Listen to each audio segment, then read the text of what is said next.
کہ سخی کی اولاد ہے، ایک کریم کی اولاد ہے، اور نام ہے اس کا عدی، باپ کا نام حاتم، قبیلہ الطوائی کے نام سے الطوائی. تو عدی ابن حاتم الطوائی یہ مولائے کائنات کے زمانے میں اللہ کے رسول کے آخر دور میں، بعض کہتے ہیں اللہ کے رسول کی آنکھیں بند ہونے کے بعد، اب یا یہ صحابی رسول ہے یا تابعی ہے، البتہ مولا کا چاہنے والا، اور اس سے پہلے اور بھی واقعات میں اس نے کردار کو ادا کیا اپنے. البتہ اس نے مولا کا ساتھ دیا، مولا کائنات کا، ان تینوں جنگوں کے اندر، جنگ جمل، جنگ صفین، جنگ نہروان. اور جو مولا کے ساتھ رہا تو اس پر حاکم شام سے ایک مرتبہ ملاقات میں حاکم شام نے ایک عجیب سوال کیا تھا. اس کے 3 بیٹے تھے، طارف، طریف اور طرفہ، اور تینوں کو طرائف کہا جاتا تھا ملا کر صیغہ جمع میں، طرائف توئیں سے. حاکم شام نے اس سے پوچھا کہ تمہارے طرائف کا کیا حال ہے. خاص طور سے ایک چبھتا ہوا سوال تھا، کیونکہ یہ تینوں بیٹے اس کے بعض روایات کے لحاظ سے مولائے کائنات کے ساتھ جنگ جمل میں بابا رکاب رہتے ہوئے شہید ہو گئے تھے.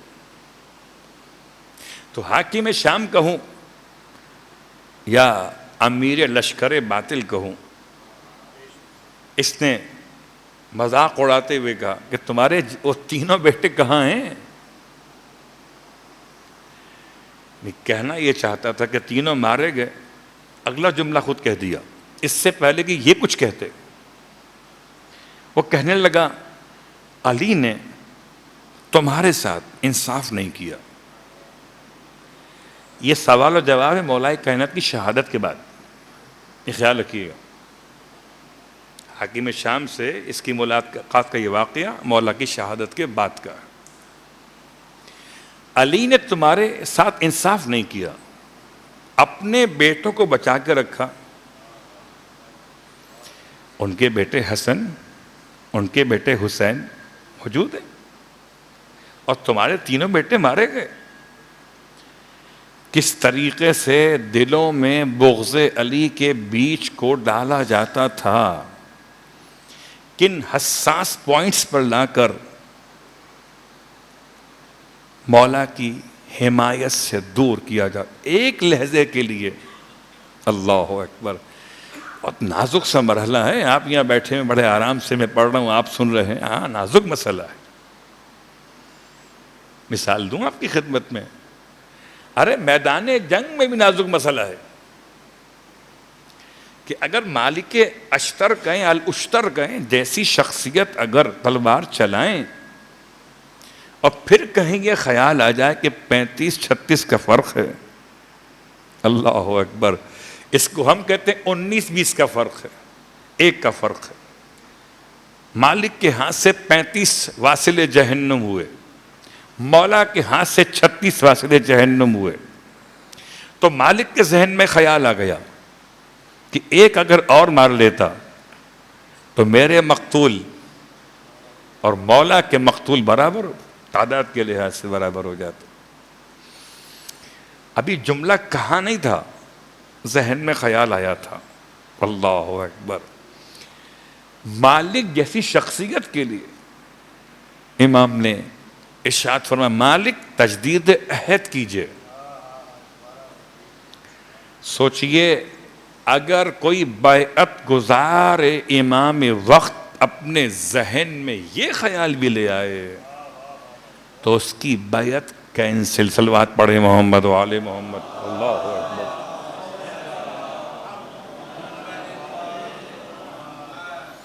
تو ہم تو ایسے دور میں زندگی گزار رہے ہیں کہ بیعت زبانی کر رہے ہیں. ابھی اللہم ہذہ بیعۃ لہ فی عنقی الی یوم القیامت، ہر دن صبح کی نماز کے بعد اگر پڑھتے ہیں تو سبحان اللہ، اور نہیں پڑھتے تو کتاب مفاتیح الجنان میں باب زیارات میں زیارات امام زمان کے چیپٹر میں جائیے، اور ہر روز صبح کی نماز کے بعد ایک زیارت ہے امام زمان کی،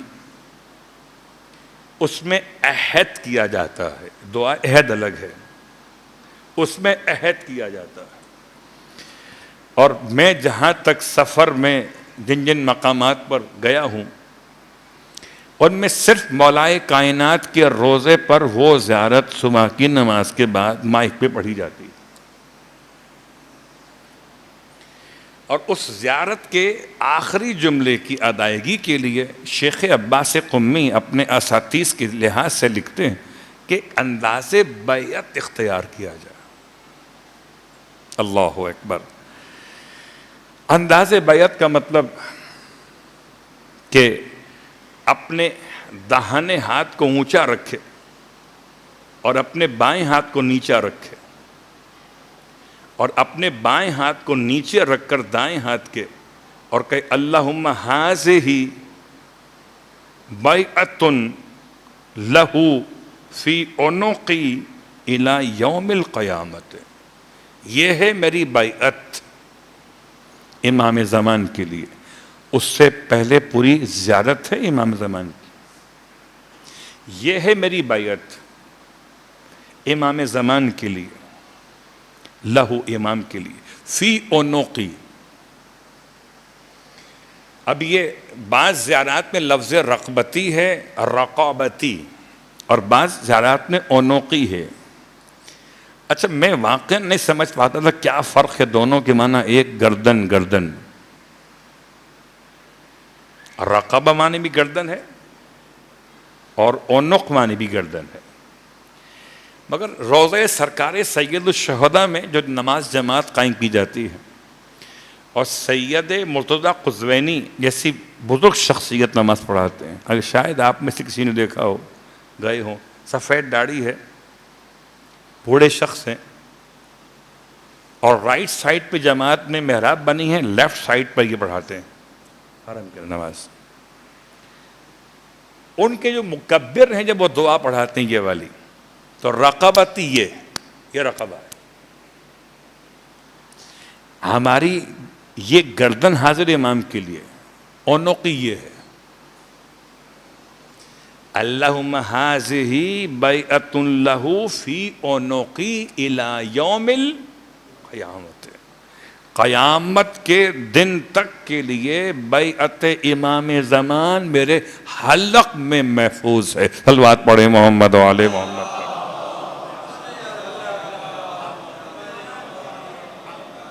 تو بات سے بات نکلتی چلی آ رہی ہے، میں لفظ بیعت پر بات وہاں پر لے کر آ گیا جہاں اتنا سا خیال آیا ہے مالک کو۔ اچھا، مالک بہت قریب مولا کے، مولا مالک سے اتنی محبت کرتے ہیں کہ فرماتے ہیں مالک کا مجھ سے وہی رشتہ جو میرا پیغمبر سے رشتہ ہے۔ اللہ اکبر۔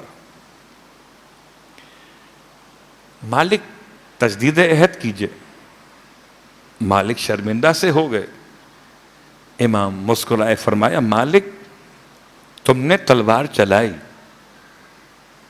صرف سامنے آنے والے مقابل کو دیکھ کر، جو تمہارے زد میں آیا مقابلہ کیا تم نے اسے مار دیا، ہم نے تلوار چلائی نسلوں کو دیکھ کر۔ تو مالک کی تلوار اور ہے، مالک کے مولا کی تلوار اور ہے۔ تو بات یاد رکھیے گا کہ کس قدر مشکل مرحلہ ہے کہ زمانے کے امام کی بیعت کے اعتبار سے کتنے خیالات ذہن میں ڈالے جا سکتے ہیں۔ حاکم شام نے عدی بن حاتم عطائی سے کہا علی نے تمہارے ساتھ انصاف نہیں کیا،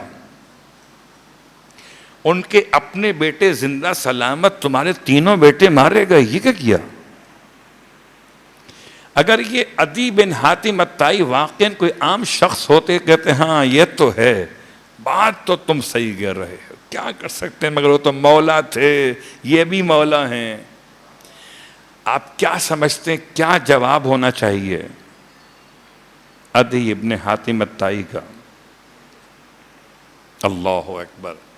قسم بخدا ہمارے آپ کے تصورات سے بلند جواب دیا ہے. امام حسن کا سپاہی ہے، معمولی بات تھوڑی ہوئی. کہنے لگے حاکم شام سے اصل بات پوچھو تو میں نے علی کے ساتھ انصاف نہیں کیا. وہ یہ کہہ رہا تھا کہ علی نے تمہارے ساتھ انصاف نہیں کیا. بالکل 180 ڈگری پر جملے کو موڑ دیا. میں نے علی کے ساتھ انصاف نہیں کیا. کیا مطلب؟ کہ میں ابھی تک زندہ ہوں، علی شہید ہو گئے. اللہ اکبر. اس معیار کے سپاہی ہوں تو لشکر حق پھر میدان میں اتر سکتا ہے. اور چونکہ بات یہاں تک آ گئی تو ایک جملہ آپ کی خدمت میں، اور کس قدر مشکل تھا امام حسن کے دور میں.